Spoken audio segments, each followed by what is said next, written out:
1963 was the year Hollywood nearly collapsed under its own weight. Studios were hemorrhaging money, career-ending bombs were hitting theaters one after another, and executives were sweating bullets as films that cost millions to make returned pennies on the dollar. It was a perfect storm of excessive spending, changing audience tastes, and catastrophic miscalculations that would forever change how movies were made. What makes this era so fascinating is that many of these financial failures looked successful on the surface. They featured the biggest stars, legendary directors, and even impressive box office numbers. But behind the glamorous premieres and publicity campaigns lurked a dark truth. Hollywood was bleeding cash at an alarming rate. Today, we're diving into the 13 worst box office failures of 1963. Films that brought mighty studios to their knees and ended careers overnight. These aren't just movies that flopped. These are cautionary tales about what happens when ambition outpaces common sense and the movie business forgets it's still a business. Cleopatra stands as the ultimate cautionary tale. What started as a modest $2 million production ballooned into an unprecedented $44 million nightmare, the equivalent of nearly $400 million in today's money. The warning signs appeared early. Production began in England but was abandoned after Elizabeth Taylor fell seriously ill, forcing the entire operation to relocate to Rome. Sets worth millions were built, then scrapped, then built again. The script was constantly being rewritten, sometimes on the day of shooting. Then there was the Elizabeth Taylor factor. Her unprecedented $1 million salary made headlines, but that was just the beginning of the troubles. Her scandalous affair with co-star Richard Burton generated endless publicity, not all of it helpful. Taylor's frequent illnesses and Burton's behavior caused constant delays, with each day of production costing the studio a small fortune. The most tragic irony? Cleopatra actually became the highest-grossing film of 1963, pulling in nearly $58 million worldwide. In any normal circumstance, this would be cause for celebration. But the film's astronomical budget meant it would need to earn more than double that amount just to break even. It stands as the only film in Hollywood history to be the top box office draw of its year while still losing money. The fallout was devastating. 20th Century Fox was pushed to the brink of bankruptcy, forced to sell off vast tracts of land, including what would later become Century City in Los Angeles. Producer Walter Wanger never worked in Hollywood again. Director Joseph L. Mankiewicz, previously known for classics like All About Eve, saw his reputation severely damaged. Cleopatra didn't just lose money, it fundamentally changed how Hollywood viewed epic filmmaking, marking the beginning of the end for the bloated historical spectacles that had defined an era. While technically released in late 1962, Mutiny on the Bounty did most of its financial damage to MGM in 1963 as the studio realized the full extent of its catastrophe. The remake of the 1935 classic starred Marlon Brando as Fletcher Christian in what would become one of Hollywood's most infamous productions. The troubles began almost immediately. The studio spent an astonishing $750,000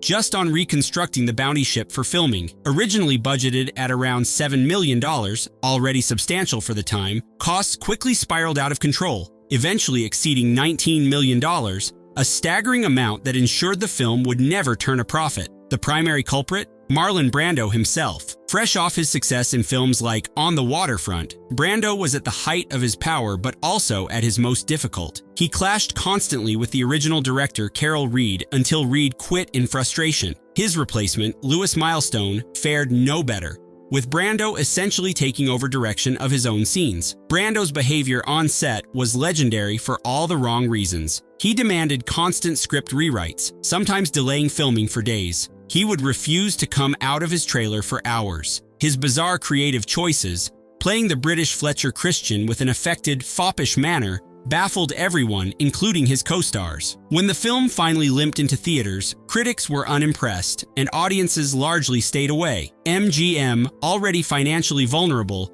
took a devastating hit. The film's failure was so complete that it took Brando nearly a decade to recover his standing as a bankable star. Director Louis Milestone later called it the Mutiny of Marlon Brando, a fitting epitaph for a production where the star's ego sank not just a ship, but nearly an entire studio. 9 Hours to Rama seemed like a prestige project on paper, a historical drama about the assassination of Mahatma Gandhi directed by two-time Oscar nominee Mark Robson. Instead, it became one of 1963's most significant financial failures, losing $2.61 million for 20th Century Fox, a studio already reeling from the Cleopatra disaster. The film's problems began with a fundamental miscalculation, casting white actors in Indian roles. German actor played Nathuram Godse, Gandhi's assassin, while other key Indian characters were portrayed by actors from Puerto Rico, America, Wales, and England. Only one actual Indian actor was cast in a leading role, J.S. Kashyap as Gandhi himself. This problematic casting didn't just create an artistic problem, it created a financial one. The Indian government promptly banned the film, citing its sympathetic portrayal of Godse and the offensive casting choices. With one of its major intended markets closed off, the film was doomed before it even opened. When it did premiere, the critical reception was tepid at best. Coming after Buchholz's starring roles in 1, 2, 3 and Fanny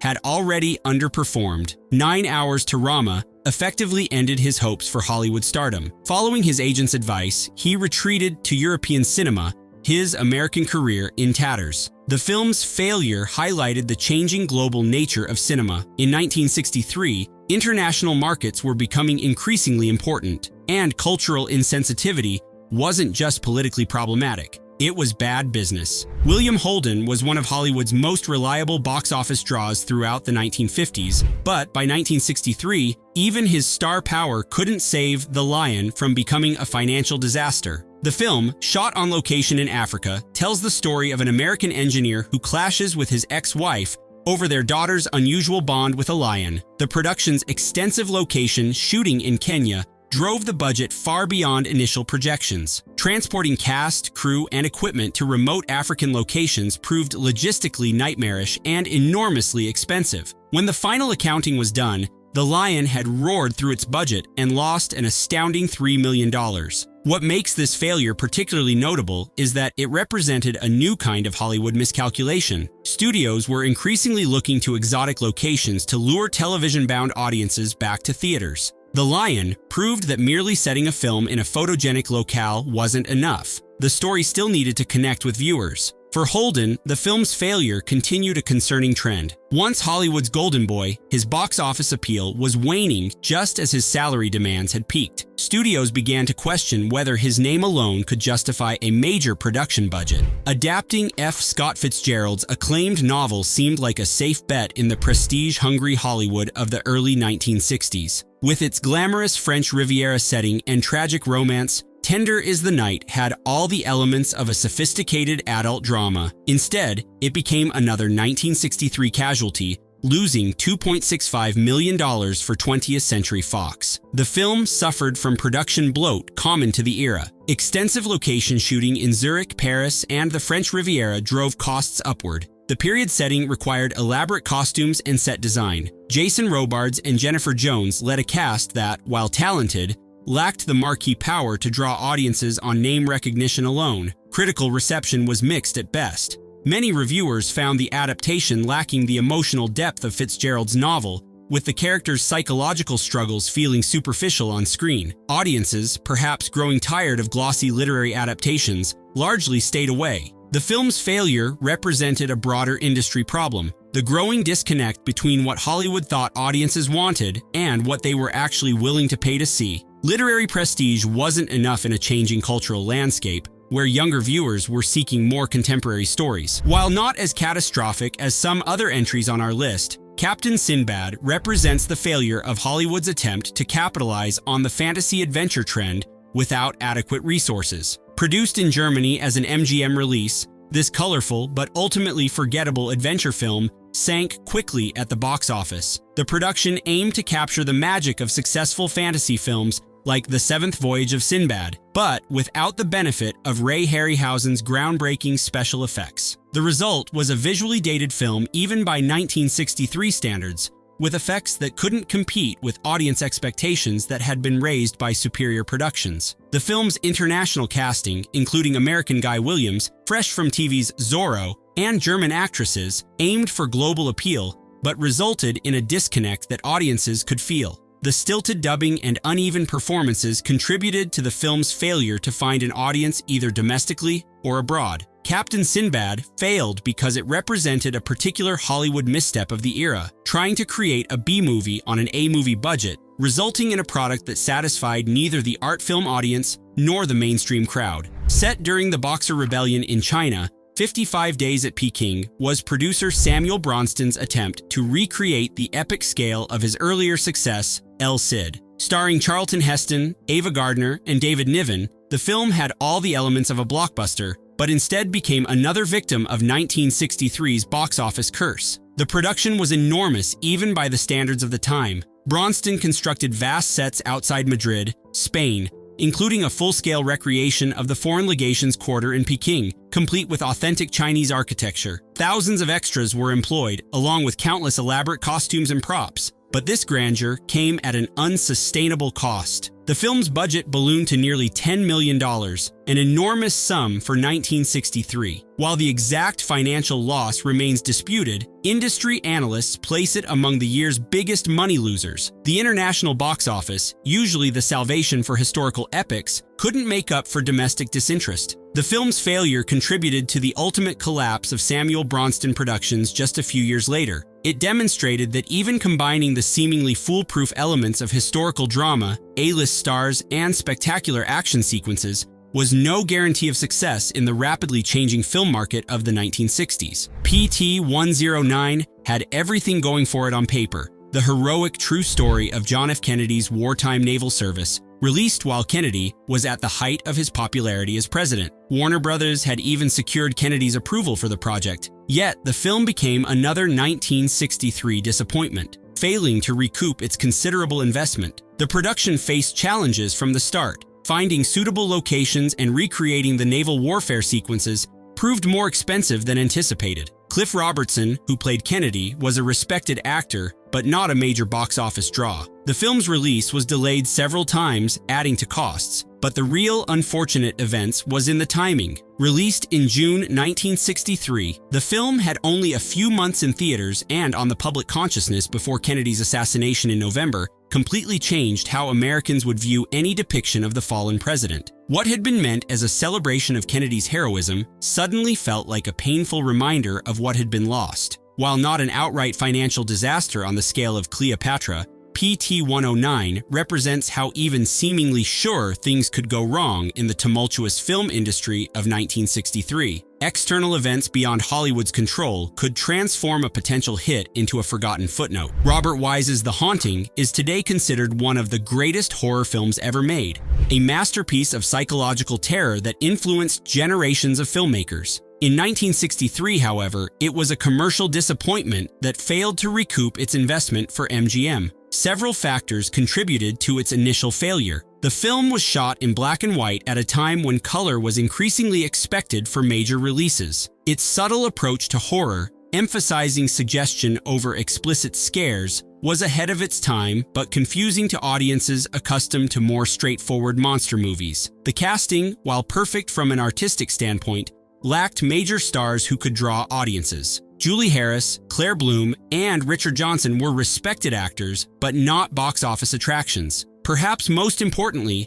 MGM simply didn't know how to market the film. The studio's promotional materials either oversold the supernatural elements, disappointing those looking for more graphic content, or undersold the genuine psychological terror, failing to attract the art house crowd. The Haunting demonstrates how films now considered classics were often commercial failures in their own time. Its eventual recognition came too late to help MGM's 1963 balance sheet or to encourage similar artistic risk-taking in the horror genre for years to come. John Huston's The List of Adrien Messenger attempted a novel marketing hook. Major stars like Kirk Douglas, Tony Curtis, Burt Lancaster, Robert Mitchum, and Frank Sinatra appeared in heavy disguise throughout the film, with their true identities revealed only at the end. It was a gimmick that generated pre-release publicity, but failed to translate into actual ticket sales. The production itself was relatively modest by 1963 standards, but the star salaries, even for cameo appearances,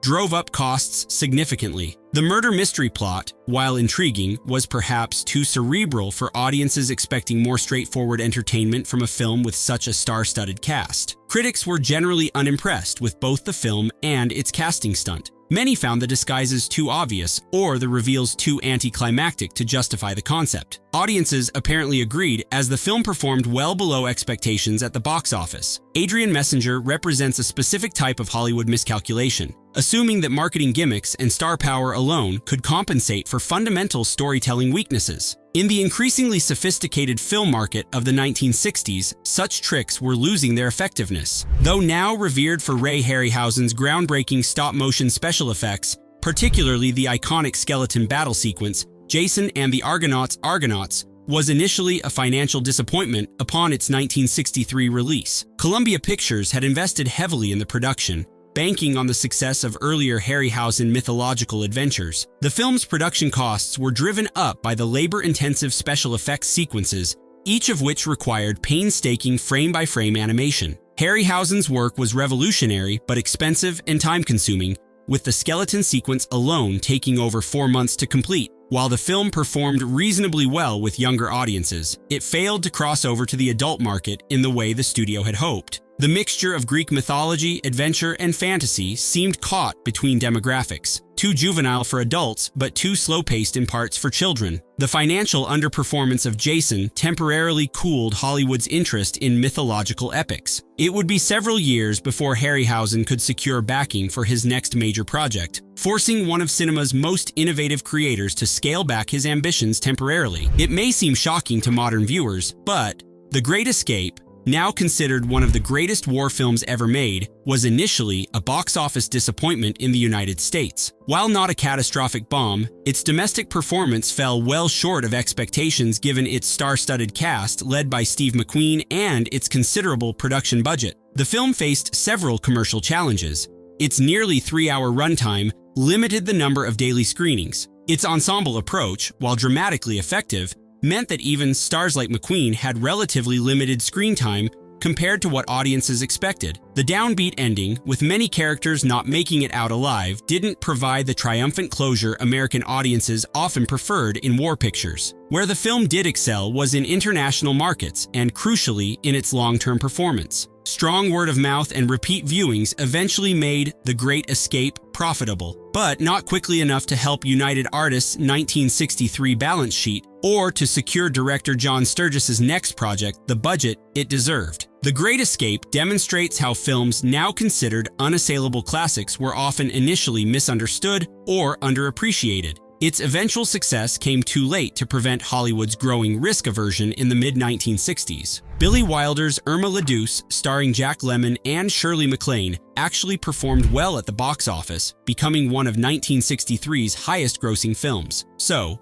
why is it on our list of disasters? Because its production was so troubled and expensive that even its impressive ticket sales couldn't generate the profits United Artists had expected. The film's budget problems began with the decision to recreate Paris entirely on Hollywood backlots rather than shooting on location. Elaborate street sets were constructed at great expense, only to require costly modifications when they didn't look authentic enough. The production schedule stretched well beyond initial plans, adding to the financial burden. The film's subject matter, centering on a Parisian lady of the evening, created marketing challenges in more conservative markets. Several scenes had to be cut or modified for various regional releases, adding further complexity and expense to the distribution process. While Irma La Douce eventually made money, its troubled production contributed to a growing wariness about comedy films with inflated budgets. The genre was increasingly seen as requiring either modest production costs or extraordinary box office performance to justify investment. The cumulative effect of these box office disasters fundamentally altered Hollywood's approach to filmmaking. The era of unchecked spending on prestige projects was over. Studios began imposing stricter budget controls